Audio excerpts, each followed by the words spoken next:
Hello सभी को नमस्कार। मैं किशोरी झा।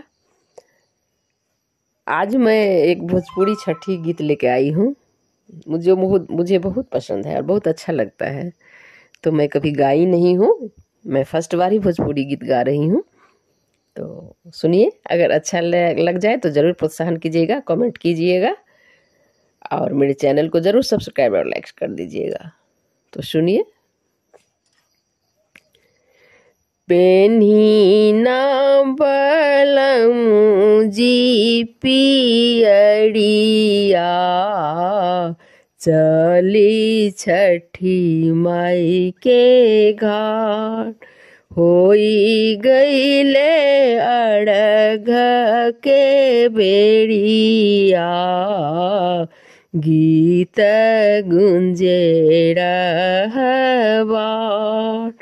छठी माई के बनी ना कहरिया, दौड़ा लिए मात। छठी माई के बनी ना कहरिया, दौड़ा धैली मात। होई ना देवर जी तैयरिया, चली छठी माई के घाट। कान धड़ी केरा के घउड़िया, उखिया ले ही हाथ। कान धड़ी केरा के घउड़िया, उखिया ले ही हाथ। छठी माई फेरी है नजरिया, पूरा होई मन के आस। छठी माई फेरी है नजरिया, पूरा होई मन के आस। बानी ना ए बाबा जी पगरिया, चली छठी माई के घाट। आई गईले आदित गोसैया, चली करी पूजा पाठ।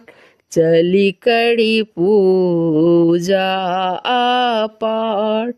छठी मैया होई है सहैया, दुख हरि है दीनानाथ।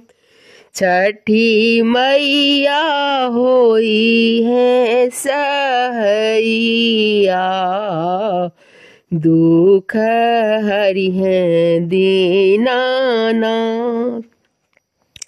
बान्हिए चाचा जी पगड़िया, चली छठी माई के घाट। चली छठी माई के घाट। रथ चढ़ी अइले गोसैया, पुत्री करी पूजा पाठ। रथ चढ़ी एली छठी मैया, सेवक करी है पूजा पाठ। छठी माई होई है सहैया, दुख हरि है दीनानाथ।